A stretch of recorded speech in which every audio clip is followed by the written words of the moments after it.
Narendra Modi app. इस app को हम ऐप स्टोर, प्ले स्टोर या फिर 1800-209-0920 नंबर पर मिस्ड कॉल देकर आए हुए लिंक से भी डाउनलोड कर सकते हैं।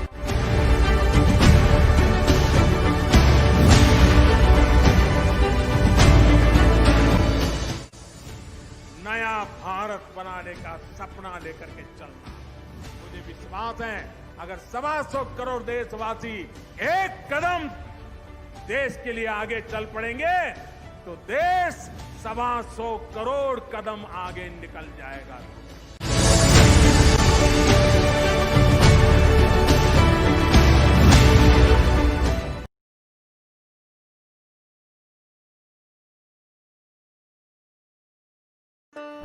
Narendra Modi app virtual meet की परिचय श्रृंखला में हमारे आज के अतिथि माननीय श्री विष्णुदत्त शर्मा जी लोकसभा की खजुराहो सीट से सांसद हैं। श्री वीडी शर्मा जी का जन्म 1 अक्टूबर 1970 को मध्य प्रदेश के मुरैना जिले में हुआ था। राजनीति में पदार्पण उन्होंने अखिल भारतीय विद्यार्थी परिषद से किया था तथा उसके बाद भारतीय जनता पार्टी में कई दायित्वों का निर्वहन करने का अवसर भी उन्हें प्राप्त हुआ। अखिल भारतीय विद्यार्थी परिषद में उन्होंने शिक्षा जगत में फैले व्यापारीकरण के खिलाफ बड़ा अभियान छेड़ा था। मध्य प्रदेश के कॉलेजों में गरीब छात्रों को समान अवसर दिलाने के लिए आंदोलन भी किया था, जिसमें सुप्रीम कोर्ट के आदेश से 50% सीटें मेरिट के लिए आरक्षित हुई। श्री विष्णुदत्त शर्मा जी ने मध्य प्रदेश माध्यमिक शिक्षा मंडल भोपाल से हायर सेकेंडरी की पढ़ाई की। ग्वालियर के कृषि महाविद्यालय से एग्रीकल्चर में बीएससी की डिग्री प्राप्त की और वहीं से एग्रीकल्चर और एग्रोनॉमी में एमएससी की डिग्री भी अर्जित की। इससे कृषि में उनकी रुचि स्पष्ट दिखती है। श्री विष्णुदत्त शर्मा जी 2014 के लोकसभा चुनाव में झारखंड में 6 लोकसभा सीटों के चुनाव प्रभारी भी रहे थे। दिल्ली, बिहार और असम में हुए विधानसभा चुनाव का भी उन्होंने संचालन किया था। मध्य प्रदेश में उन्हें 2016 में पहली बार प्रदेश महामंत्री बनाया गया था और उसके बाद फरवरी 2020 में उन्हें भारतीय जनता पार्टी मध्य प्रदेश का प्रदेश अध्यक्ष नियुक्त किया गया। अपने लंबे राजनीतिक अनुभव तथा श्रम से आज वे मध्य प्रदेश भारतीय जनता पार्टी का सफल नेतृत्व कर रहे हैं। तो आइए मिलते हैं Narendra Modi app virtual meet की परिचय श्रृंखला में अपने आज के अतिथि भारतीय जनता पार्टी मध्य प्रदेश के प्रदेश अध्यक्ष श्री विष्णुदत्त शर्मा जी से।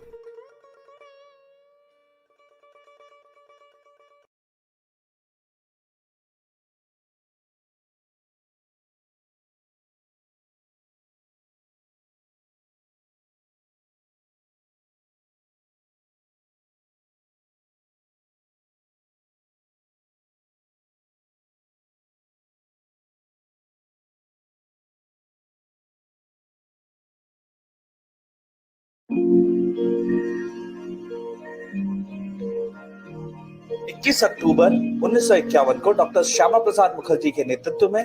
भारतीय राजनीति में शुचिता, समर्पण और राष्ट्रवाद का एक दिया भारतीय जनसंघ के रूप में जलाया गया था। डॉक्टर साहब और पंडित दीनदयाल उपाध्याय जी के श्रम बलिदानों से बनी पार्टी भारतीय जनमानस में अपनी राष्ट्रवाद की प्रखर ज्वाला लिए 6 अप्रैल 1980 से भारतीय जनता पार्टी के रूप में आज भी भारत माता की सेवा में समर्पित है।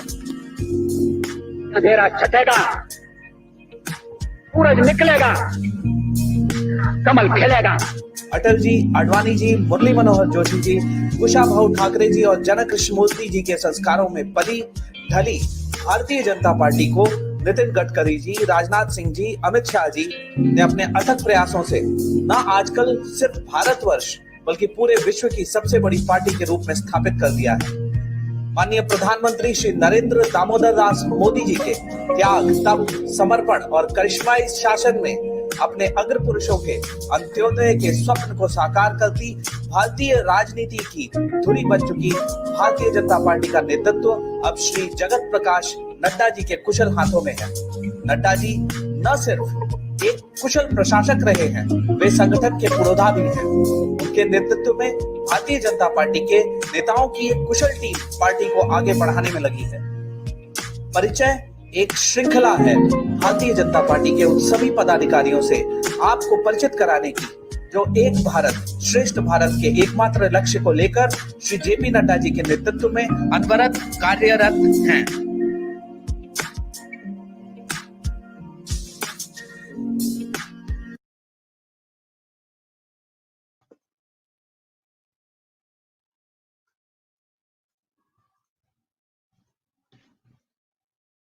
सभी को नमस्कार और मैं हमारे सभी दर्शकों का आज के इस नमो ऐप वर्चुअल मीट में बहुत बहुत स्वागत करता हूं। जितने भी दर्शक हमें Narendra Modi app, YouTube, Facebook, Twitter या अन्य सोशल मीडिया के माध्यम से लगातार देखते आ रहे हैं, आप सभी का हार्दिक आभार। और जैसा कि आपने देखा भी प्रारंभिक क्लिप में, जो हमारी एक परिचय श्रृंखला हमने शुरू की है इस नमो ऐप वर्चुअल मीट पर, यह एक प्रयास है जो हमारी पार्टी और संगठन के पदाधिकारीगण हैं उनसे आपका परिचय करा सकें और उनके बारे में जान सकें। तो आज हमारे साथ अतिथि के रूप में मौजूद हैं मध्य प्रदेश के प्रदेश भारतीय जनता पार्टी अध्यक्ष और खजुराहो से माननीय सांसद Shri V D Sharma ji. Sir, आपका बहुत बहुत स्वागत है आज की इस नमो ऐप वर्चुअल मीट में। जी नमस्कार। और आपने समय दिया है और हम इस वर्चुअल मीट को कर पा रहे हैं और हम चाहेंगे कि हम आपसे ही कुछ जाने, आप प्रारंभिक उद्बोधन दें और कुछ प्रश्न हमने बनाए हैं तो प्रश्न उत्तर के माध्यम से हम इस परिचर्चा को आगे की तरफ ले चलेंगे। माननीय अध्यक्ष जी। नमो ऐप की टीम को मैं सबसे पहले तो बहुत बहुत इस बात के लिए धन्यवाद देता हूं कि इस प्रकार का एक कार्यक्रम आप सब लोगों ने मिलकर के जो शुरू किया है। और सबसे पहले देश के यशस्वी प्रधानमंत्री माननीय नरेंद्र मोदी जी को, कि उनके कारण से आज पूरे देश के अंदर ही नहीं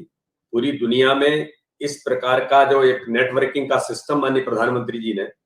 उनके एक विजनरी व्यक्तित्व के कारण से आज पूरे देश नहीं दुनिया के अंदर जो खड़ा है कि भारतीय जनता पार्टी जो दुनिया का सबसे बड़ा राजनीतिक दल बना। माननीय प्रधानमंत्री नरेंद्र मोदी जी, हमारे देश के गृह मंत्री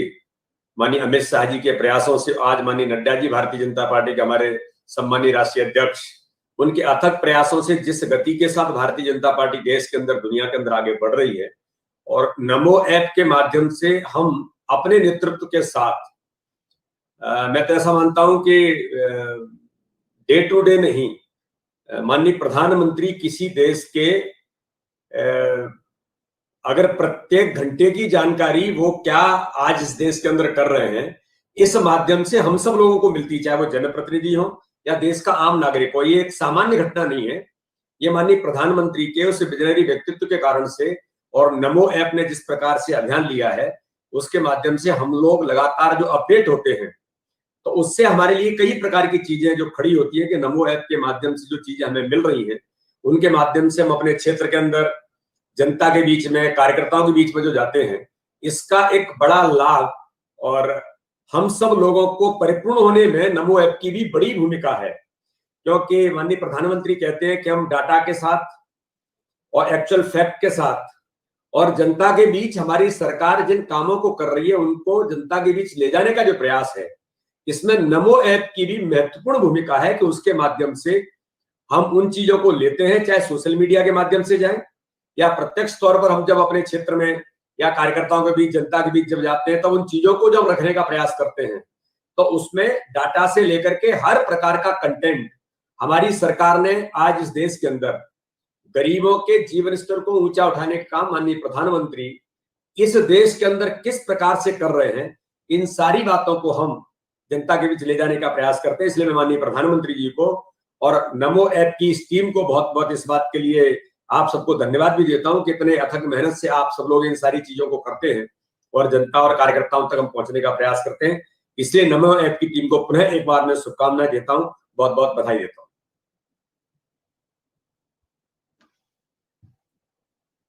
सर, आपका बहुत बहुत धन्यवाद प्रारंभिक उद्बोधन के लिए, साथ ही हमारा उत्साहवर्धन करने के लिए।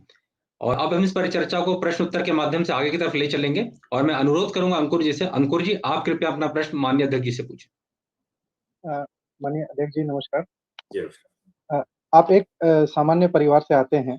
और अखिल भारतीय विद्यार्थी परिषद से लेकर भारतीय जनता पार्टी के विभिन्न पदों से होते हुए सांसद और मध्य प्रदेश भाजपा के अध्यक्ष के रूप में आपका एक लंबा सफर रहा है राजनीति का। यह एक प्रेरणादायक जीवन यात्रा हम के रूप में देख सकते हैं। माननीय अध्यक्ष जी, आपसे अनुरोध है, कृपया हमारे दर्शकों को अपने शब्दों में अपने विषय में कुछ हमें बताएं और हमारा मार्गदर्शन करें। अंकुर जी, वैसे आपने ये ठीक कहा कि मैं एक बहुत छोटे से सामान्य परिवार से आता हूँ। अपने बारे में कुछ कहना ये बहुत आसान तो नहीं होता है,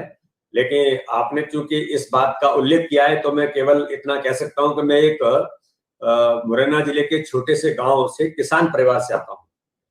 मेरे पिताजी शुद्ध तौर पर एक किसानी का काम करते हुए, मैं जब कॉलेज के अंदर जब पढ़ने के लिए गया तो उस समय मैंने देखा कि भारतीय जनता पार्टी का आज मैं कार्यकर्ता हूं, लेकिन इससे पहले इस देश के लिए, समाज के लिए एक अच्छे काम करने वाले लोग समाज के अंदर कौन है।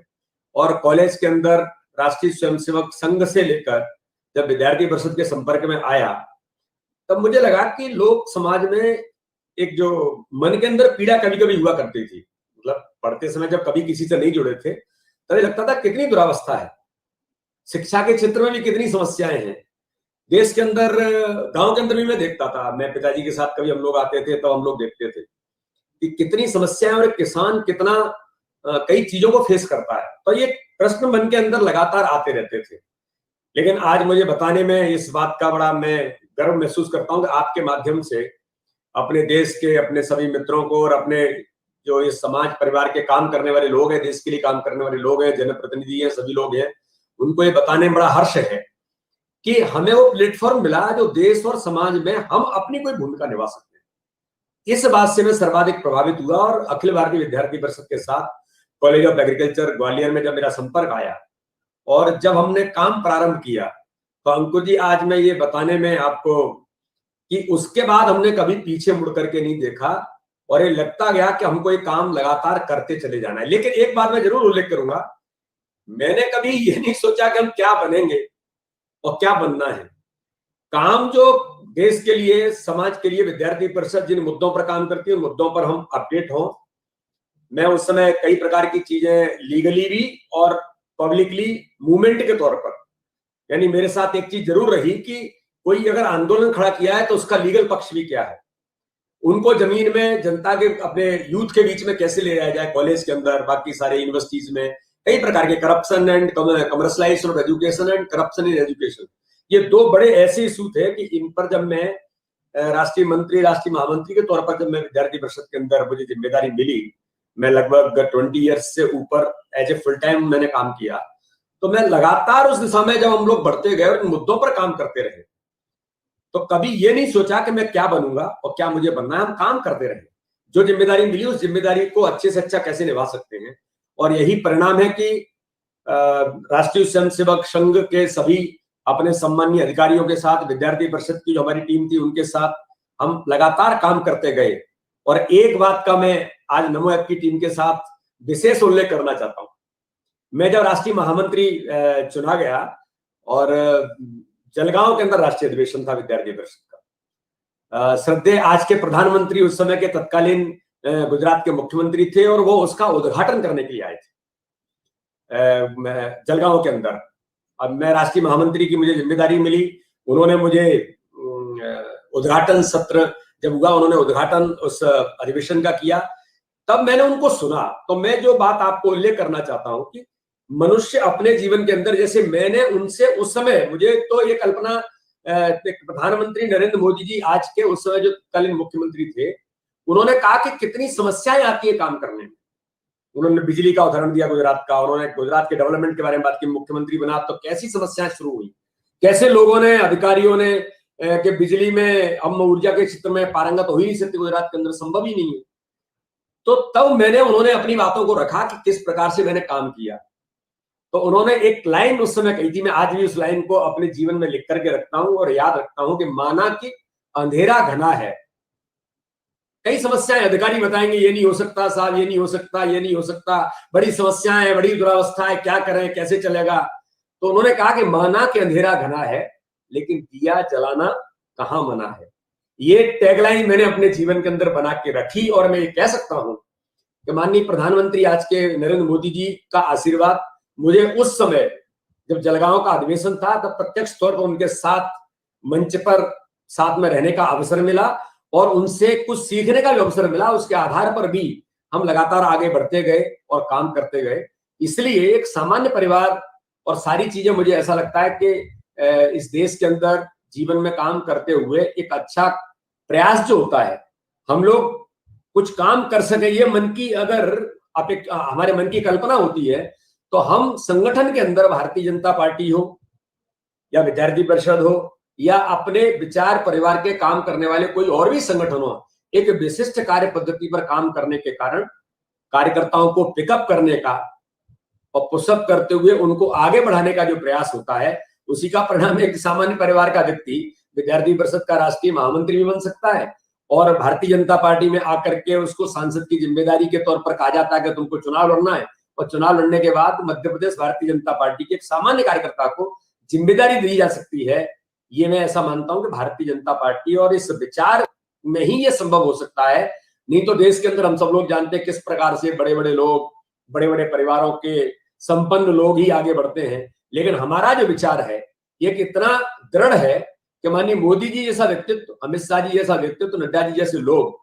जो जमीन से निकल करके आए, तो उस श्रृंखला में मैं भी एक छोटे से कार्यकर्ता के तौर पर आज मुझे इस जिम्मेदारी के साथ खड़ा किया। तो इसलिए मैं ऐसा मानता हूं कि कहीं ना कहीं इस विचार में, इस पद्धति में ये विशेषता है कि जिसके कारण से सामान्य परिवार का व्यक्ति भी देश के अंदर किसी भी स्थान पर जा सकता है। धन्यवाद सर। और काफी प्रेरणादायी बातें आपने फिर से बताई हमें कि एक सामान्य व्यक्ति भी अगर आकांक्षाएं रखे और उसको पूरा भी किया जा सकता है, और साथ ही साथ अगर ईमानदारी से कार्य में लगा है बगैर किसी पद की चाहत ले करते हुए, जैसा कि आपने स्वयं बताया, और अपने आप ऐसे पद मिल जाते हैं जिसकी किसी को अपेक्षा भी शायद ना रही हो। अब इसी को हम आगे ले चलते हैं आपकी यात्रा से संबंधित। और जैसा कि आपने बताया कि संगठन की विभिन्न जिम्मेदारियों के बाद पार्टी ने आपको लोकसभा चुनाव में भेजा, और पहले चुनाव में आपने एक बड़ी जीत हासिल करी, जैसा कि हम सभी जानते हैं। संगठन और जनप्रतिनिधि, इन दोनों ही भूमिकाओं में आपका क्या अनुभव रहा है? कैसे एक दूसरे में आपको सहायता मिलती है दोनों के अनुभवों से, और कैसे आप सामंजस्य बिठा पाते हैं, ये भी अगर आप कृपया बताएं तो हमारे जैसे अनेक कार्यकर्ताओं को भी इसका लाभ मिलेगा। पुनीत जी, इसके बारे में मैं जरूर इस बात को कहूंगा कि संगठन का काम लगातार वर्षों से करते हुए, कि जिसमें हम लोग कहते हैं कि व्यक्ति निर्माण की जो प्रक्रिया है हमारी, तो विद्यार्थी परिषद में काम करते हुए, फिर उसके बाद भारतीय जनता पार्टी में मैंने काम प्रारंभ किया। मैं झारखंड के अंदर विधानसभा लोकसभा के चुनाव में माननीय मोदी जी जब इसमें उतरे थे, उस समय मैं झारखंड के अंदर था। उसके बाद कहीं न कहीं इस दिशा में कि व्यक्ति निर्माण की प्रक्रिया के कारण से लीडरशिप का जो डेवलपमेंट है, ये अपनी इस कार्य पद्धति की विशेषता है, और उसी का परिणाम है कि हम लोग लगातार जो सीखते गए, सीखते हुए जब मैं जनप्रतिनिधि के तौर पर बना, तो वहां संगठन में जो सीखा और जो व्यक्ति निर्माण की प्रक्रिया में जिन बातों का उल्लेख अपने यहाँ होता है और अपने व्यक्ति को जो करेक्टिवनेस के साथ ठीक किया जाता है, ये सारी बातें कहीं न कहीं जब जनप्रतिनिधि बने तो उसमें इसका उपयोग बड़े पैमाने पर जो सीखा था उसका वहां पर हमने करने का प्रयास किया। और जब मैं जनप्रतिनिधि बना तो उसके आधार पर माननीय प्रधानमंत्री जी से लेकर के मध्य प्रदेश के अंदर हमारा जो नेतृत्व है, या माननीय शिवराज जी होंगे, हमारे और भी वरिष्ठ नेता सुंदरलाल पटवा जी, कैलाश जोशी जी आज नहीं है, लेकिन इनके साथ भी संपर्क में आने के कारण से जो चीजें जनप्रतिनिधि के तौर पर हम एक अच्छे सांसद कैसे बन सकते हैं, माननीय प्रधानमंत्री जी ने एक बात का जो उल्लेख किया था पहली मीटिंग में, जब हम लोग माननीय प्रधानमंत्री जी पार्लियामेंट बोर्ड की पहली मीटिंग थी,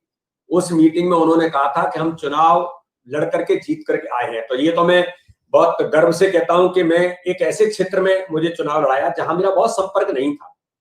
मैं विद्यार्थी परिषद के समय में कभी वहां पर रहा हूं, आना जाना रहा है, संपर्क रहा है, लेकिन मैं कोई ऐसा नहीं कि मेरा कोई क्षेत्र था वो। वहां जब खजुराहो के अंदर बहुत इंटीरियर ग्रामीण क्षेत्र और बड़ा गरीब क्षेत्र है, वहां जब मैं भारतीय जनता पार्टी के नेतृत्व ने मुझे तय किया कि वहां पर मुझे चुनाव लड़ना है, माननीय अमित जी का आशीर्वाद इस बात के लिए, वो जब पहली सभा करने के लिए गए तो उन्होंने इस बात का वहां की जनता को कहा कि हम एक ऐसा व्यक्ति आपको मैदान में दे रहे हैं कि जो यह क्षेत्र के लिए आपको चिंता करने की जरूरत नहीं होगी, बहुत अच्छा काम करेंगे। तो जनता ने प्रचंड बहुमत दिया। लेकिन मैं ऐसा मानता हूं कि इस दिशा में भारतीय जनता पार्टी का जो कार्यकर्ता है, ये कार्यकर्ता पुनीत जी सबसे बड़ी पूंजी और सबसे बड़ा कैंपेनर है। माननीय प्रधानमंत्री जी के कारण जो एक बहुमत पूरे देश के अंदर जिसमें हम सब लोग जीत करके आए, माननीय प्रधानमंत्री जी की छवि, उनके काम और उनको ऊपर एक नेतृत्व जो विश्वास इस देश ने जो व्यक्त किया, उसके आधार पर मैं लगभग 4,80,000 के करीब में उस समय चुनाव जीता खजुराहो से। तो एक संगठन के नाते से काम करते हुए जो मन के अंदर काम करने की उत्कंठा थी, अब ये लगता है कि जब जनप्रतिनिधि बन गए, सांसद बन गए, तो आपको एक अधिकार है, आप एक ऐसे स्थान पर जा पहुंचे जहां पॉलिसी मेकिंग होती है, जहां गरीब जनता के जो मन के अंदर उत्कंठा थी, गरीब जनता के लिए बुंदेलखंड जैसे क्षेत्र में क्या करेंगे, तो आप उन चीजों को उस संसद में बैठ करके, धारा 370 के बारे में मैं जब विद्यार्थी परिषद में था तब हम नारा लगाते थे कि जहां हुए बलिदान मुखर्जी वो कश्मीर हमारा है। धारा 370 के लिए हम लोग आंदोलन किए थे 1990 के अंदर। ऐसी चीजें जब पूरी होती हैं तो मन के अंदर एक बड़ी प्रसन्नता और ये संतुष्टि होती है कि आज मैं भी उसका प्रत्यक्षदर्शी हूं एक सांसद के नाते से, कि जिसके लिए, जिस बलिदान के कारण से भारतीय जनता पार्टी बनी, जनसंघ बना, और उस विचार ने, उस बलिदान के आधार पर इतना बड़ा दल खड़ा हुआ, आज उसका जो सपना, उस समय का सपना पूरा हो रहा है। तो ये सारी चीजें जनप्रतिनिधि के नाते से जो हम कर सकते हैं, तो आज हमको एक अधिकार मिलता है कि हम इस दिशा में काम करने की हमारी भूमिका बनती है। तो एक अच्छा सांसद बनकर के क्षेत्र के विकास के लिए, गरीब जनता के लिए हम क्या कर सकते हैं, और संगठन तंत्र में हम कैसे इसको इंप्लीमेंट करें। माननीय प्रधानमंत्री जी ने जितनी योजनाएं जो गरीबों के जीवन स्तर को ऊंचा उठाने के लिए काम आज इस देश के अंदर किया है, पहले प्रधानमंत्री और पहली सरकार है जो केवल गरीबी हटाने का नारा नहीं दिया, गरीबों का जीवन स्तर ऊंचा कैसे उठाएगा, वो अपने घर में कैसे रहे, अच्छा घर, उसको भी अधिकार है रहने का। गरीब माताएं बहनें जो परेशान होती थी, तो उज्ज्वला योजना से माध्यम से कैसे उनका एक जीवन स्तर ऊंचा उठ सकता है। ऐसे एक हर प्रकार की योजनाओं को हम जनता संगठन के माध्यम से जमीन पर उतारने का प्रयास, मैंने अपने क्षेत्र में भी इसको एक प्रयास किया है कि माननीय प्रधानमंत्री की योजनाओं को हम सांसद के तौर पर संगठन के माध्यम से बूथ बूथ पर ऐसे लोगों को कैसे हम लाभान्वित करने का प्रयास करें, और जो सरकार की योजना उनको नीचे तक पहुंचाएं। तो संगठन का उपयोग भी बड़े पैमाने पर इस माध्यम से माननीय प्रधानमंत्री की इन योजनाओं को, मध्य प्रदेश की सरकार की जन कल्याणकारी योजनाओं को जमीन पर उतारने के लिए संगठन भी अपनी महत्वपूर्ण भूमिका निभा सकता है। और ये प्रयास अब हम लोग पूरे मध्य प्रदेश के अंदर इस पर हम करने का प्रयास कर रहे हैं। जैसे आत्मनिर्भर भारत, तो मेरा खजुराहो आत्मनिर्भर कैसे बनेगा, इस पर हम कुछ काम कर रहे हैं। अपने संगठन के लोगों को साथ में लेकर के काम कर रहे हैं कि अपने कार्यकर्ता इस दिशा में क्या क्या काम कर सकते हैं। तो ऐसी कई प्रकार की जो चीजें हो सकती हैं, तो संगठन और सरकार ये एक समन्वय के साथ हम जमीन पर चीजों को नीचे कैसे उतारें, इसमें संगठन की अपनी महत्वपूर्ण भूमिका है। और हमारी पॉलिसी मेकिंग कैसे बने, इसमें एज ए जनप्रतिनिधि हम अपनी भूमिका निभाने का जो प्रयास करते हैं, तो इसमें मुझे ऐसा लगता है कि संगठन और सरकार दोनों का समन्वय, और जनप्रतिनिधि होने के नाते से इन चीजों को हम कैसे करें, ये प्रयास एक बखूबी तौर पर करने का प्रयास हम लोग अपने क्षेत्र के अंदर भी कर रहे हैं। नमस्कार सर। जी अरविंद जी। सर, कहते हैं कि यह समय सोशल मीडिया का है। आप सोशल मीडिया पर कितने एक्टिव हैं? पहले मैं अंबर जी से गुजारिश करूंगा कि वो आपके सोशल मीडिया अकाउंट को स्क्रीन पर दिखाएं, ताकि हमारे जो दर्शक हैं आपको फॉलो कर सकें। उसके बाद हम आपकी टिप्पणी चाहेंगे इस विषय पर। जी, यह सर का फेसबुक अकाउंट है, तो आप सभी इससे जुड़ सकते हैं, पेज को लाइक कर सकते हैं और कंटिन्यू जो सर की अपडेट है वो पा सकते हैं।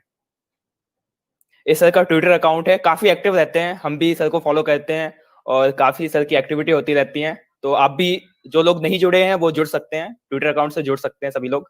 इस सर का नमो ऐप पे काफी एक्टिव है सर, और बहुत समय से एक्टिव है। तो आप सभी नमो ऐप के माध्यम से सर से जुड़ सकते हैं और सर को फॉलो कर सकते हैं। सर की टाइमलाइन माय नेटवर्क पर टाइमली जो भी पोस्ट आती है वो आप सर की देख सकते हैं यहाँ से। जी सर, आप सोशल मीडिया के बारे में बताने वाले थे। जी सोशल मीडिया पर अरविंद जी मैं एक तो नमो ऐप को फॉलो करता हूं, और नमो ऐप के माध्यम से काफी खुद भी अपडेट होते हैं, और माननीय प्रधानमंत्री जी की डे टू डे एक्टिविटीज को लेकर के भी उन सारी चीजों को सोशल मीडिया के माध्यम से नमो ऐप से हम प्राप्त करते हैं, और उन चीजों को कैसे नीचे उतारना ये एक प्रयास करते हैं। नमो ऐप पर मैं एक्टिव हूँ। फेसबुक अकाउंट आपने जैसे बताया, फेसबुक अकाउंट पर भी मेरी सारी गतिविधियां अपनी जो टीम है उनको करती है। ट्विटर अकाउंट है, ट्विटर पर हम काम कर रहे हैं। यूट्यूब चैनल भी एक मध्य प्रदेश भारतीय जनता पार्टी, और एज ए सांसद मेरा भी एक यूट्यूब चैनल तैयार करके अपनी टीम ने उसको भी, उस पर मैं उपलब्ध हूँ। इसी प्रकार से इंस्टाग्राम के ऊपर भी मेरी सारी एक्टिविटीज की जो फोटोग्राफ्स वगैरह हैं वो भी जाती हैं। एक वेबसाइट पर भी मैं उपलब्ध हूँ, मेरी स्वयं की एक वेबसाइट अपनी उस टीम ने बनाई है जो इस पर काम कर रहे हैं। तो ऐसे सोशल मीडिया के माध्यम से जो जो चीजें हैं उनको हम लोग ले जाने का प्रयास, सारी गतिविधियों को कैसे वो जमीन पर कार्यकर्ताओं तक, आम लोगों तक पहुंचे, अपने जो शुभचिंतक हैं उन तक ये सारी चीजें पहुंचे, ये प्रयास। और माननीय प्रधानमंत्री जी, माननीय अमित शाह जी, माननीय नड्डा जी और साथ में ही अपने माननीय मुख्यमंत्री जी हमारे मध्य प्रदेश के, तो ये सरकार की जो एक्टिविटीज होती है जो जमीन पर जानी चाहिए, तो मेरा सोशल मीडिया उन चीजों को, चाहे माननीय प्रधानमंत्री जी का कोई भी अगर इस प्रकार के कार्यक्रम होते हैं उनको लाइव अपने सोशल मीडिया के माध्यम से मैं लगातार उसको करने का प्रयास करता हूं। मेरी टीम को ये अनुरोध रहता है कि हम माननीय प्रधानमंत्री जी, माननीय नड्डा जी और माननीय गृह मंत्री जी का कोई भी चीज ऐसी छूटनी नहीं चाहिए जो देश और समाज के लिए अपने क्षेत्र में अपने नेटवर्किंग के माध्यम से जा सके, उसको हम प्रयास करते हैं। माननीय मुख्यमंत्री जी की भी सारी जो सरकार की योजनाएं हैं और उनके द्वारा होने वाले कार्यक्रमों को भी हम अपने सोशल मीडिया के माध्यम से रीट्वीट करना और उनको लाइव अपने सोशल मीडिया नेटवर्किंग के माध्यम से करने का प्रयास करना। तो इस दिशा में भी, जैसे खासतौर पर आपने देखा होगा कि अभी जो अभियान चला फीड द नीडी अभियान, फीड द नीडी अभियान के अंदर पूरे मध्य प्रदेश में बड़ा बखूबी और एक अच्छा काम मध्य प्रदेश भारतीय जनता पार्टी के बूथ तक के कार्यकर्ताओं ने किया, जिसमें पूरे देश भर के अंदर अपने कार्यकर्ताओं ने सामाजिक भूमिका निभाने का जो प्रयास, जो माननीय राष्ट्रीय अध्यक्ष जी का आह्वान था, माननीय प्रधानमंत्री जी का आह्वान था, माननीय प्रधानमंत्री जी ने लोगों को अप्रिशिएट किया, अपने कई राज्यों के लोगों को। तो मध्य प्रदेश में भी सोशल मीडिया के माध्यम से इन चीजों को नीचे तक हम लोग लेकर के गए और इस नेटवर्किंग के माध्यम से एक बड़े पैमाने पर जो अपनी भूमिका है भारतीय जनता पार्टी के कार्यकर्ता के नाते से, इसको हम लोग बखूबी निभाने का प्रयास कर रहे हैं। सर, इतने विस्तार से आंसर देने के लिए और बहुत बहुत धन्यवाद आपका। अगला क्वेश्चन मेरा यह है कि आपके नेतृत्व में अभी उपचुनाव में शानदार जीत हुई है, आपको इस जीत की बहुत बहुत बधाई। साथ में आगामी जो अभी मध्य प्रदेश में भारतीय जनता पार्टी को भविष्य को लेकर क्या योजना है और क्या लक्ष्य हैं, कृपया उसके बारे में हमें और हमारे दर्शकों को बताएं। अरविंद जी, एक बात मैं ये जरूर कहूंगा कि भारतीय जनता पार्टी अध्यक्ष के नाते से मुझे जिम्मेदारी मिली, तो मैं एक सौभाग्यशाली हूं कि भारतीय जनता पार्टी मध्य प्रदेश जैसे प्रांत की जिम्मेदारी हमारे केंद्रीय नेतृत्व ने मुझे इस काम के लिए उचित माना और ये की जिम्मेदारी मुझे दी, क्योंकि मध्य प्रदेश भारतीय जनता पार्टी एक ऐसा राज्य है जहां पर एक कहा जाता है कि भारतीय जनता पार्टी एक आइडियल ऑर्गेनाइजेशन देश के अंदर मध्य प्रदेश भारतीय जनता पार्टी है। और उसके पीछे कई प्रकार के कारण है कि माननीय कुशाभाऊ ठाकरे जी से लेकर के श्रद्धेय राजमाता जी, प्यारेलाल खंडेलवाल जी, अटल बिहारी वाजपेयी जी, और हम लोग इस बात के लिए भी गौरवान्वित होते हैं कि माननीय आज के हमारे दुनिया के सबसे ताकतवर नेता हमारे प्रधानमंत्री नरेंद्र मोदी जी मध्य प्रदेश के प्रभारी रहे हैं। उन्होंने भी मध्य प्रदेश के संगठन को गढ़ा है, उन्होंने भी मध्य प्रदेश के संगठन को पैनी नजर से देख करके कहां क्या हो सकता है, इस बात का उन्होंने भी मध्य प्रदेश को आगे ले जाने का प्रयास माननीय प्रधानमंत्री नरेंद्र मोदी जी ने प्रभारी के नाते से यहाँ पर किया था। मैं तो उस समय भारतीय जनता पार्टी में नहीं था, लेकिन मैं जो कार्यकर्ताओं से बात करता हूं, जो लोग देखते हैं, उन्होंने यहाँ आकर के जो चीजें की थी उसके आधार पर कार्यकर्ता जो कहते हैं। और सुंदरलाल पटवा से लेकर के कैलाश जोशी जैसे लोग भी, जिन्होंने भारतीय जनता पार्टी में एक पद्धति विकसित की। ठाकरे जी ने मध्य प्रदेश के अंदर भारतीय जनता पार्टी को एक विशिष्ट कार्य पद्धति का हिस्सा बनाया और उसके कारण से मैं कहता हूं कि आइडियल ऑर्गेनाइजेशन जो बना, तो पूरे नीचे के तंत्र में पेज प्रभारी, पन्ना प्रभारी की कल्पना की बात आप करते हैं, मध्य प्रदेश में इसको बखूबी खड़ा करने का प्रयास किया। भारतीय जनता पार्टी संगठन को कैसे चलाया जा सकता है कठिन परिस्थितियों में, उसमें आजीवन सहयोग निधि की कल्पना माननीय ठाकरे जी ने मध्य प्रदेश से शुरू की। आज पूरे देश के अंदर उसको पालन करने का प्रयास भारतीय जनता पार्टी का हमारा नेतृत्व करता है। तो एक ऐसा संगठन जिसने एक आइडियल ऑर्गेनाइजेशन के तौर पर मध्य प्रदेश के अंदर खड़ा हुआ हो, उसकी जिम्मेदारी मुझे मिली है। तो मेरी जिम्मेदारी बनती है कि जो संगठन खड़ा है उस संगठन को और आगे ले जाने का प्रयास करूं। आज के समयानुकूल परिवर्तन में जो तकनीकी के युग का कैसे हम उपयोग कर सकते हैं, माननीय प्रधानमंत्री जिन टिप्स को हमको ऑर्गेनाइजेशन के नाते से देते हैं, उन चीजों को आज के समय में हम कैसे उपयोग कर सकते हैं। तो ऑर्गेनाइजेशन को जैसे पूरे मध्य प्रदेश भाजपा के माननीय अमित शाह जी ने कहा था कि प्रत्येक जिले के कार्यालय बनकर के तैयार होने चाहिए। एक बखूबी प्रयास हुआ और बड़ा ऐतिहासिक कदम उन्होंने उठाया कि आज पूरा देश भारतीय जनता पार्टी का हर जिले में कार्यालय खड़े लगभग हुए हैं। मध्य प्रदेश के अंदर भी कुछ जिले बचे होंगे, नहीं तो सभी जिलों में भाजपा के कार्यालय खड़े होंगे। तो ऐसा इंफ्रास्ट्रक्चर खड़ा होना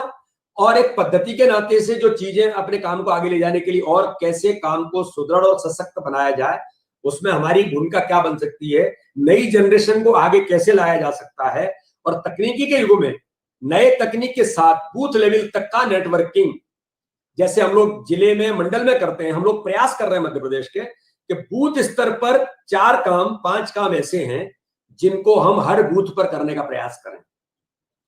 अपने अखिल भारतीय कार्यक्रमों में हम लोग प्रयास करते हैं यहाँ पर कि बिल्कुल बूथ लेवल पर ये 3 कार्यक्रम हमको बूथ लेवल पर करने ही हैं। उनको अच्छा कैसे बना सकते हैं, वहां के कार्यकर्ताओं का डेवलपमेंट बूथ लेवल पर कैसे, अभी जैसे हमारे प्रशिक्षण के वर्ग चल रहे हैं तो लगभग 1069 मंडलों में से 1069 के अंदर हमारे कार्यक्रम, हमारे प्रशिक्षण के शिविर, उसमें जो 10 विषय हमने लिए हैं, उन सारी चीजों को जमीन पर उतारने का काम कि एक अच्छा कार्यकर्ता कैसे बन सकता है। तो मध्य प्रदेश एक आइडियल ऑर्गेनाइजेशन होने के नाते से हम लोग ये प्रयास कर रहे हैं कि सत्ता और संगठन के समन्वय के साथ हम गरीब कल्याण की योजनाओं के साथ हम उनको जमीन पर उतार करके जनता में कैसे हम उनके जीवन स्तर को ऊंचा उठाने का प्रयास भारतीय जनता पार्टी के कार्यकर्ता, जो माननीय प्रधानमंत्री और माननीय मुख्यमंत्री की उन योजनाओं को जमीन पर उतारने का जो आज के समय में सबसे बड़ा चैलेंज जिसको करने की जरूरत है कि वो हितग्राही जो आज हमसे लाभान्वित हुआ है वो भारतीय जनता पार्टी के साथ खड़ा हो, ये कनेक्टिविटी बनाने का प्रयास भी हम लोग बड़े पैमाने पर करने का प्रयास कर रहे हैं। आत्मनिर्भर भारत का अभियान माननीय प्रधानमंत्री का, मध्य प्रदेश के अंदर माननीय मुख्यमंत्री ने आत्मनिर्भर मध्य प्रदेश की बात की है। तो इन मुद्दों को भी हम कि अपने मध्य प्रदेश को, हम अपने प्रत्येक बूथ को ऑर्गेनाइजेशनली भी आत्मनिर्भर कैसे बनाएं, क्या उनको कहीं हाथ फैलाने की जरूरत नहीं पड़े। हमारा तंत्र, हम अपने कार्यक्रम योजनाओं के आधार पर ही हम अपने बूथ पर सशक्त बने। ऐसे कई प्रकार की चीजों को या अपने संगठन को सुदृढ़ बनाने के लिए आगे ले जाने का प्रयास करें। और जो आपने कहा चुनाव की बात, मैं बिल्कुल बहुत गंभीरता के साथ इस बात को कहता हूं कि एक कठिन चुनाव था, लेकिन इस कठिन चुनाव को भारतीय जनता पार्टी का जो बूथ का कार्यकर्ता है, मंडल का कार्यकर्ता, हमारे जिले का कार्यकर्ता है, ये उसी की देन है कि उसके राजनीतिक सक्रियता और उसकी सूझबूझ और उसकी मेहनत का परिणाम है कि इस कठिन चुनाव को भी भारतीय जनता पार्टी के कार्यकर्ताओं ने, बूथ लेवल के कार्यकर्ताओं ने जो मेहनत की, उसके कारण से ये चुनाव हम बखूबी अच्छे मतों के साथ और अच्छी सीटों के साथ जीत करके आए और मध्य प्रदेश के नेतृत्व को एक स्थायित्व के तौर पर सरकार चलाने का अवसर मध्य प्रदेश की जनता ने पुनः एक बार माननीय शिवराज सिंह चौहान के नेतृत्व में दिया है। तो ये कार्यकर्ताओं का ही परिणाम है, कार्यकर्ताओं की मेहनत के कारण से ही हम इस चुनाव को इस गंभीरता के साथ जीत पाए हैं। तो ये कार्यकर्ता ही मध्य प्रदेश के अंदर एक अच्छा कार्यकर्ता और कैसे बने, ये प्रयास व्यवस्था की दृष्टि से, संगठन तंत्र को आगे ले जाने की दृष्टि से, इन सारी चीजों को भी एक एजेंडा लेकर के हम लोग आगे काम करने का प्रयास कर रहे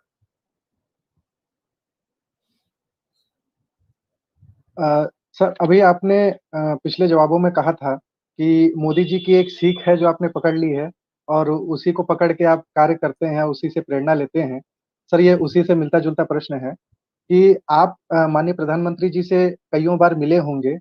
और कुछ ऐसे संस्मरण होंगे जो आपके हृदय के करीब हैं, कुछ विशेष होंगे। और एक चीज और जानना चाहेंगे सर कि माननीय प्रधानमंत्री जी के बारे में कौन सा ऐसा एक बात है, कोई विशेष व्यक्तित्व का उनका हिस्सा है जो आपको प्रभावित करती है, जिसको आप अपने जीवन में उतारना चाहते हैं, उसके बारे में जानना चाहेंगे। अंकुर जी, आपने बड़ा अच्छा प्रश्न किया है। मैं माननीय प्रधानमंत्री जी से, जैसे मैंने कहा कि जब मैं विद्यार्थी परिषद में था तब तो मैं उस रूप में मिला था जो टैगलाइन मैंने आपको बताई, मैं अपने जीवन के अंदर उसको लिख करके रखता हूँ कि चैलेंज, और जिसको हम कहते हैं कि चैलेंज को अपॉर्चुनिटी में बदलना, यानी समस्या को अवसर में बदलने का प्रयास, ये माननीय प्रधानमंत्री की बखूबी जो उनकी, अब मैं ये कहूँ कि उनकी योग्यता ऐसा नहीं, ये तो उन्होंने तो इस पूरे देश के अंदर नहीं, पूरी दुनिया के अंदर एक स्थान बनाने का काम माननीय प्रधानमंत्री जी ने किया है। तो इस प्रकार के चैलेंज को अपॉर्चुनिटी में बदलना, ये भी मैंने अपने जीवन के अंदर उनसे सीखा और मैं भी इस दिशा में कुछ काम करने के प्रयास लगातार करता रहता हूँ। छात्र जीवन में भी करता था, आज भी करने का प्रयास करता हूँ। माननीय प्रधानमंत्री से जब हम प्रत्यक्ष मिले थे और जब पार्लियामेंट वोट की मीटिंग थी तो मैं लगभग उनसे 3 बार, वैसे कहीं खड़े हैं साथ में वगैरह वगैरह नहीं, लेकिन एक सीधे जो उन्होंने परिचय के लिए हम लोगों को जब बुलाया था तब मैं उनसे मिला था। तो मैंने देखा कि माननीय प्रधानमंत्री एक सांसद के बारे में जानकारी रखते हैं और उन्होंने हम लोगों का, जैसे 25 सांसद हम लोग बैठे थे, तो उन्होंने कहा कि ये गौतम है, इन्होंने ये बड़ा अच्छा काम अपने क्षेत्र के अंदर किया है और उस काम के बारे में उन्होंने एक आधा सेकंड डिस्क्राइब किया कि इस काम को आप लोग भी सीखिए, तुम लोग नए सांसद होकर के आए हो, जरा इनसे सीखिए। यानी अपने सांसदों को अपडेट कैसे करना, कोई सांसद काम कर रहा है अच्छा तो उसको अप्रिशिएट करना, ये माननीय प्रधानमंत्री की बड़ी खूबी जिसको मैं कहता हूं, जब जानकारी रखते हैं हमारा सांसद क्या कर रहा है, बीडी शर्मा जी सांसद क्या काम कर रहे हैं जो उनकी जानकारी में होगा, है, मैं ऐसा मानता हूं। तो ये एक बड़ी खूबी उनकी जो मुझे ध्यान में उस समय आई। एक बात उन्होंने और कही थी जब पार्लियामेंट बोर्ड की मीटिंग में थी, देखिए हम सब लोग चुन करके आ गए और अब हम सांसद बन गए, अब हमारी जिम्मेदारी है कि अपने क्षेत्र में जनप्रतिनिधि होने के नाते से हम काम कैसे करें। उन्होंने एक बात का उल्लेख किया था, आप भूल जाइए कि आपका विरोध किसने किया था, किस कार्यकर्ता ने समर्थन किया था, वो ठीक बात है, लेकिन विरोध किसने किया था। अगर आप इस उधेड़ बुन में लगे रहेंगे तो 5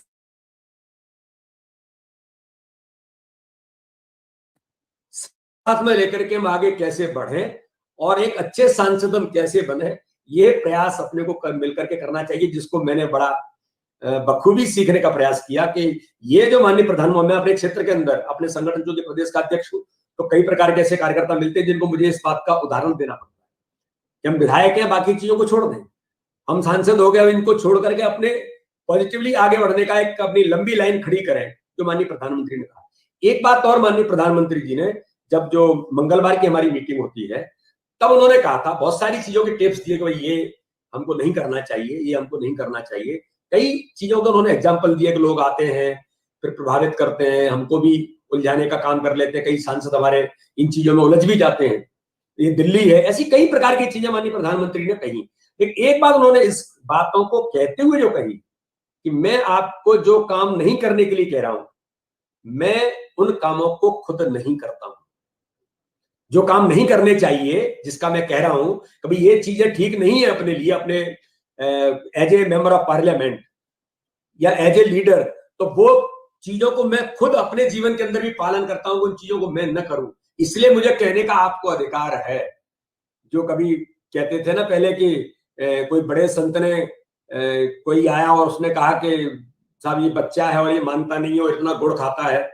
और इसके कारण इसके दांत खराब होते हैं, तो संत जी खुद गुड़ खाते थे, तो उन्होंने कहा 2 दिन बाद आओ, 4 दिन बाद आओ, तो जब गए तो उन्होंने कहा भाई आप कुछ बताते नहीं, तो फिर उन्होंने कहा कि नहीं गुड़ खाने से दांत खराब होंगे, तो उन्होंने कहा ये बात आपने इतने दिनों पहले क्यों नहीं कही। उन्होंने कहा कि मैं स्वयं गुड़ खाता था लेकिन मैंने गुड़ खाना बंद किया, तब मैं इसको अधिकार के साथ कह सकता हूं। तो माननीय प्रधानमंत्री जी ने जिन बातों को हमको पाथे के तौर पर दिया, उन बातों के बारे में खुद वो परिपालन करने का काम करते हैं, ये बात भी उन्होंने जिस गंभीरता के साथ कही, इसको भी मैंने अपने जीवन के अंदर कहीं न कहीं जितना संभव हो सकता है, एक मनुष्य होने के नाते से जो प्रयास हो सकते हैं वो मैं भी करने का प्रयास करता हूं। तो ये कुछ बातें माननीय प्रधानमंत्री जी की मेरे जीवन के अंदर जो मुझे ठीक लगी, वो मैंने आपके सामने उनका उल्लेख किया है। बहुत बहुत धन्यवाद आपका माननीय अध्यक्ष जी। मेरा भी एक प्रश्न है, प्रधानमंत्री जी श्री नरेंद्र मोदी जी की जो ऑफिशियल मोबाइल एप्लीकेशन है नरेंद्र मोदी ऐप,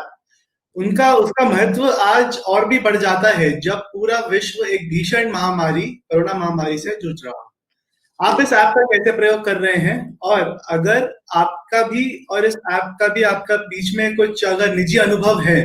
तो वो भी हमसे साझा करें। धन्यवाद। देखिए, नमो ऐप के बारे में लगातार मैं सक्रिय रहता हूं नमो ऐप के ऊपर, और जो मैंने जिस बात का उल्लेख किया कि नमो ऐप के माध्यम से माननीय प्रधानमंत्री जी को उनका डे टू डे जो वर्किंग है, और मैं तो ये कहूंगा कि मिनट टू मिनट वर्किंग है, उसको हम कहीं न कहीं उसके माध्यम से अपडेट भी होते हैं, और उनके द्वारा जो अभियान है उन अभियानों को हम नीचे जमीन पर उतारने का प्रयास माननीय प्रधानमंत्री जी के नमो ऐप के माध्यम से करने का प्रयास भी करते हैं। और अपने क्षेत्र के अंदर भी जहां पर लोग हमारे संपर्क में आते हैं तो उनको हम ये भी प्रेरित करते हैं कि नमो ऐप के माध्यम से माननीय प्रधानमंत्री जी को आपके कोई अच्छे सुझाव ऐसे हैं तो उनको भी आप माननीय प्रधानमंत्री तक पहुंच सकते हैं। तो ऐसे कई लोग हैं जिनको हमने इस प्रकार की जानकारियों को देने का प्रयास किया है, और आज के समय में माननीय प्रधानमंत्री जी के नमो ऐप के माध्यम से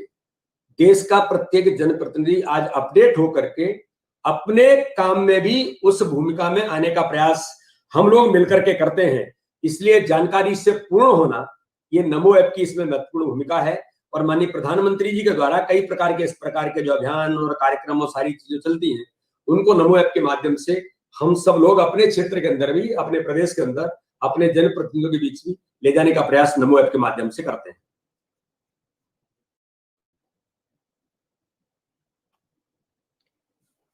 सर, अब मेरा थोड़ा सा व्यक्तिगत प्रश्न है और मध्य प्रदेश से संबंधित भी है। सर, आप स्वयं एक कृषि स्नातक हैं और मध्य प्रदेश का जो कृषि क्षेत्र है वो आदरणीय शिवराज जी के नेतृत्व में अभूतपूर्व रूप से आगे बढ़ा है, ऐसा सभी मानते हैं। ऐसा क्या विशेष हुआ है और अभी जो खासकर कृषि कानूनों का विरोध किया जा रहा है उसके बारे में आपके क्या विचार है, ये जानना चाहेंगे सर। पुनीत जी, आपने बड़ा अच्छा प्रश्न किया है। सबसे पहले तो मैं एक बात, चूंकि एक रिलीवेंट है आज के समय में, मैं बिल्कुल कहूंगा कि मध्य प्रदेश के अंदर माननीय प्रधानमंत्री जी के इस एक्ट का, जो कृषि कानून बने हैं उनका मध्य प्रदेश की जनता ने, मध्य प्रदेश के किसानों ने इसका व्यापक समर्थन किया है। कांग्रेस जिस प्रकार से एक तथाकथित आंदोलन करने का प्रयास कर रही थी, बंद का कॉल किया था, लेकिन पूरी तरह से यहाँ पर विफल हुआ और किसान मध्य प्रदेश का भारतीय जनता पार्टी के साथ खड़ा है। उसका कारण है कि मध्य प्रदेश के अंदर जो मध्य प्रदेश का किसान है, भारतीय जनता पार्टी की सरकार 15 वर्ष माननीय शिवराज सिंह चौहान, उमाजी, बाबूलाल गौर के नेतृत्व में जो काम किया, किसानों के कल्याण के लिए कदम कदम पर भारतीय जनता पार्टी ने जो काम किया, मैं ये कहना चाहता हूं कि इंफ्रास्ट्रक्चर की दृष्टि से मध्य प्रदेश के अंदर जो दिग्विजय सिंह की सरकार 2003 से पहले थी, सड़क, बिजली, पानी नाम की चीज मध्य प्रदेश के अंदर नहीं थी, दुरावस्था का दौर था। इसलिए हमने उस समय उनको मिस्टर बंटाढार का नारा दिया था, जिन्होंने पूरे मध्य प्रदेश का बंटाढार कर दिया। लेकिन भारतीय जनता पार्टी की सरकार जब आई तो 7 लाख हेक्टेयर क्षेत्र में सिंचाई होती थी, लेकिन शिवराज सिंह चौहान की सरकार ने मध्य प्रदेश के अंदर 40 लाख हेक्टेयर से ऊपर सिंचाई की परियोजनाएं, सिंचाई का रकबा देकर के किसानों को जब पानी मिल गया और बिजली जो मिलती ही नहीं थी, बिजली कब आएगी ये लोग सोचते थे, मध्य प्रदेश को किसानों को बिजली भरपूर जब मिली और श्रद्धेय प्रधानमंत्री अटल बिहारी वाजपेयी जी की उस समय की योजना कि गांव गांव से सड़कों को जोड़ना, प्रधानमंत्री ग्राम सड़क योजना जो शुरू हुई थी भारतीय जनता पार्टी की सरकार में अटल जी के नेतृत्व में, गांव गांव सड़कों से जुड़ गया। माननीय प्रधानमंत्री जी जब पिछले कार्यकाल में मंडियों को सशक्त बनाया, मध्य प्रदेश के अंदर भी मंडी एक्ट के माध्यम से जो किसानों को हर प्रकार की चीजें, और मंडी के अंदर जो आज के समय में जो पहले ये होता था कि कोई भी आया और किसानों को लूट होती थी, आज कानून बना करके उन सारी चीजों पर मंडी एक्ट के माध्यम से किसानों को सुविधाएं जो दी, तो किसानों को बिजली मिली, सड़क मिली और सिंचाई की सुविधा मिलकर के किसानों को पानी मिल गया और मंडी के माध्यम से किसानों की मार्केटिंग की सुविधा मिल गई। तो इसलिए मैं कह सकता हूं कि 15 वर्षों के अंदर भारतीय जनता पार्टी की सरकार ने मध्य प्रदेश के अंदर जो किसानों ने, वैज्ञानिकों ने रिसर्च की, किसानों ने उसका जमीन पर उतारने का काम किया और सरकार ने उनको सुविधाएं दी हर प्रकार की किसानों के लिए। उसका परिणाम ये रहा कि 5 बार इस देश के अंदर पंजाब को क्रॉस करते हुए मध्य प्रदेश पार्टी की सरकार में किसानों के द्वारा कृषि कर्मण अवार्ड, जो पूरे देश के अंदर एक अवार्ड होता है जो राज्य को मिलता है, वो 5 बार कृषि कर्मण अवार्ड मध्य प्रदेश की सरकार को, भारतीय जनता पार्टी की सरकार को मिला। तो ये इंफ्रास्ट्रक्चर उनको जो दिया, सिंचाई की सुविधा दी, बिजली दी, पानी दिया, ये सारी चीजें किसानों को दी, उसका परिणाम ये था कि मध्य प्रदेश कृषि के क्षेत्र में आज बखूबी हमारा किसान काम करने का प्रयास कर रहा है और कांग्रेस के उस प्रलोभन को भी दूर करने का काम भारतीय जनता पार्टी की सरकार ने, माननीय मुख्यमंत्री प्रधानमंत्री जी ने किसान सम्मान निधि जो दी, आज पूरे देश के अंदर 17,000 करोड़ रुपए किसान सम्मान निधि के माध्यम से किसानों को दिया। मध्य प्रदेश के माननीय मुख्यमंत्री जी ने अभी 4,000 रुपए मध्य प्रदेश के किसानों को किसान सम्मान निधि जोड़कर 10,000 रुपए किसानों को किसान सम्मान निधि हमने दी। तो उसका परिणाम यह कि मध्य प्रदेश का किसान आज भारतीय जनता पार्टी केवल कहती नहीं है, इन कामों को जमीन पर करती है। तो किसानों की आय दोगुनी कैसे हो, किसान सक्षम कैसे बने, किसान समृद्ध कैसे बने, किसानों की समस्याएं जो होती हैं उनको हम कैसे दूर कर सकें, इन सारी चीजों को मुझे ऐसा लगता है कि मध्य प्रदेश के नेतृत्व में भारतीय जनता पार्टी की सरकार ने बखूबी किसानों के साथ खड़े होकर के उनको समाधान करते हुए उनको आगे ले जाने का प्रयास किया और उसी का परिणाम है कि कृषि कानून के साथ भी जो माननीय प्रधानमंत्री जी ने इस देश को दिया है, किसान मध्य प्रदेश का उनके साथ खड़ा है।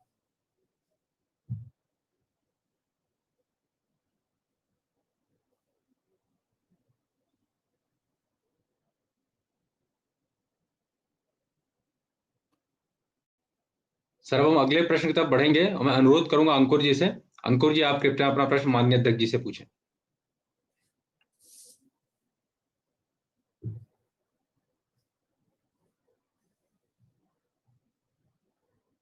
शायद अंकुर जी की कुछ तकनीकी दिक्कत आ रही है, तो उन्होंने मैसेज कर दिया है। तो सर मैं उनका प्रश्न पढ़ देता हूं आपके लिए। उनका प्रश्न ये था सर कि युवाओं की राजनीति में सक्रियता व विभिन्न मुद्दों के प्रति जागरूकता किसी भी राष्ट्र के लिए बहुत ही महत्वपूर्ण होती है, और आपकी सामाजिक राजनीतिक यात्रा आपके संघर्ष और क्षमता का ही परिणाम है। और आज जब कहा जाता है कि बिना बड़े नेता का बेटा या रिश्तेदार, उसके बगैर कार्यकर्ता आगे बढ़ ही नहीं सकता, तब आपसे बेहतर इस विषय पर शायद कोई बात नहीं कर सकता। तो भाजपा से जुड़ने वाले जो युवा हैं उनके लिए आप क्या संदेश देना चाहेंगे, जिससे वो भी ये जान सकें कि ये कोई जरूरी नहीं है किसी बड़े नेता या बड़े नेता का रिश्तेदार होना ही एक बड़ी, कह सकते हैं कि एक क्वालिफिकेशन है कि उसके बिना आगे नहीं बढ़ा जा सकता। इस पर कृपया अपने विचार रखें सर। पुनीत जी, आपने बड़ा महत्वपूर्ण और प्रासंगिक प्रश्न है जी। आज के समय में ज्यादातर लोग इस दिशा में ऐसे प्रयास करते हैं कि जो बड़े घरानों के लोग, बड़े नेताओं के पुत्र, केवल वही लोग आगे बढ़ सकते हैं। लेकिन भारतीय जनता पार्टी एक ऐसा संगठन है जो एक कार्यकर्ता के बारे में चिंतन और मंथन करता है, कार्यकर्ता को आगे बढ़ाने का प्रयास करता है। जो मैंने कहा कि पिकअप करना, एक बूथ स्तर पर, मंडल स्तर पर कार्यकर्ता अच्छा काम कैसे करता है, कौन कार्यकर्ता इस काम के लिए पारंगत हो सकता है, कौन कार्यकर्ता किस क्षेत्र के लिए उपयोगी है, इन सारे मुद्दों की हमारी पद्धति के अंदर जो व्यवस्था है कि व्यक्ति निर्माण की प्रक्रिया के साथ हम जो आगे बढ़ते हैं और कार्यकर्ता को पिकअप करते हैं और आगे ले जाने का प्रयास करते हैं, भारतीय जनता पार्टी में ही संभव है। और भारतीय जनता पार्टी कभी केवल कोई, माननीय प्रधानमंत्री जी बार बार इस बात का उल्लेख करते हैं कि देश के अंदर एक बड़ी प्रश्न है कि परिवारवाद और इस प्रकार का वंशवाद, लेकिन भारतीय जनता पार्टी के अंदर ये व्यवस्था है कि जमीनी कार्यकर्ता, बूथ स्तर का कार्यकर्ता भी भारतीय जनता पार्टी का राष्ट्रीय अध्यक्ष बन सकता है। बूथ स्तर का कार्यकर्ता भारतीय जनता पार्टी का प्रधानमंत्री भी बन सकता है, भारतीय जनता पार्टी के अंदर मुख्यमंत्री भी बन सकता है। और ये उदाहरण है देश के अंदर।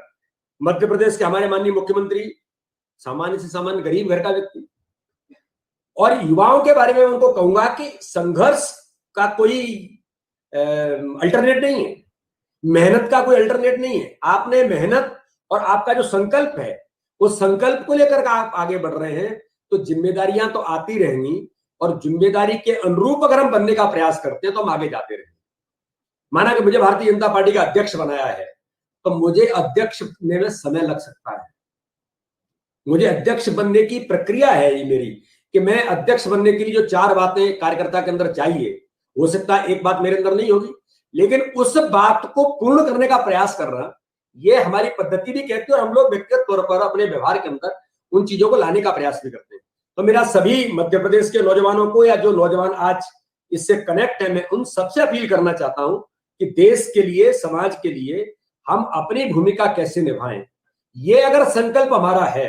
और इस दिशा को लेकर के हम आगे बढ़ते हैं, तो संघर्ष और मेहनत, भारतीय जनता पार्टी तो संघर्ष के आधार पर ही खड़ी, बलिदान के आधार पर खड़ी है। भारतीय जनता पार्टी तो ऐसे व्यक्तित्व जिन लोगों ने अपने जीवन को खपा दिया, कि दीनदयाल उपाध्याय जी और डॉक्टर श्यामा प्रसाद मुखर्जी, अटल बिहारी वाजपेयी जैसे लोग, इतने बड़े नेता, लेकिन इतने सरल सहज स्वभाव के व्यक्तित्व कि आम कार्यकर्ता के लिए उपलब्ध हैं। तो इसके आधार पर हम अपने संगठन में, समाज के अंदर हम किसी भी स्थान पर पहुंच सकते हैं। आपको आगे ले जाने वाले लोग खड़े हैं, भारतीय जनता पार्टी की पद्धति खड़ी है जो आपको आगे ले जाएगी। इसलिए मेरा सभी नौजवानों से आज मैं केवल यही बात कहना चाहूंगा कि आप अपने कर्तव्य पर और अपने व्यक्तित्व के आधार पर आप आगे बढ़ें। जो माननीय प्रधानमंत्री जिस बात का उल्लेख करते हैं कि देश का नौजवान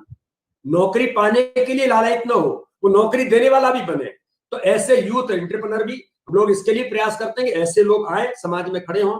तो ऐसे यूथ जो भारतीय जनता पार्टी के साथ जुड़े हैं, इन सिस्टम से जुड़े, मेरा सभी लोगों से यही मैं आज अनुरोध करूंगा कि हम सब अपने व्यक्तित्व और कर्तृत्व के आधार पर आगे बढ़े। तो मुझे ऐसा लगता है कि जीवन के अंदर हम किसी भी सफलता को पा सकते हैं।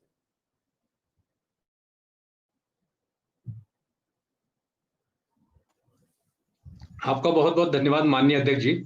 हमने मध्य प्रदेश के बारे में, संगठन के बारे में आपने विस्तार से बात की। आपने अपने अखिल भारतीय विद्यार्थी परिषद के दिनों को याद किया, उस समय के संस्मरण या फिर अभी हाल फिलहाल के संस्मरण जो माननीय प्रधानमंत्री जी से संबंधित है, वो भी आपने सुना है, जिसके माध्यम से दर्शकों को भी इसके बारे में जानकारी प्राप्त हो सकी। और इस विस्तार चर्चा के लिए सर आपका बहुत बहुत धन्यवाद। और हम उम्मीद करते हैं कि आपसे फिर दोबारा हम एक वर्चुअल मीट करेंगे और विस्तार से कई सारी चीजों पर बात होगी और आपसे मार्गदर्शन मिलेगा। आज की इस परिचर्चा के लिए बहुत बहुत धन्यवाद सर। नमस्कार। बहुत बहुत धन्यवाद। नमो ऐप की पूरी टीम को बहुत बहुत धन्यवाद। नरेंद्र मोदी ऐप। इस ऐप को हम ऐप स्टोर, प्ले स्टोर या फिर 1800-209-0920 नंबर पर मिस्ड कॉल देकर आए हुए लिंक से भी डाउनलोड कर सकते हैं।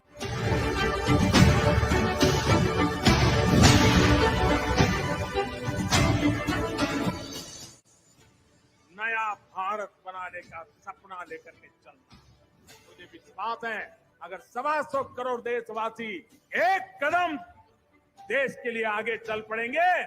तो देश 125 करोड़ कदम आगे निकल जाएगा।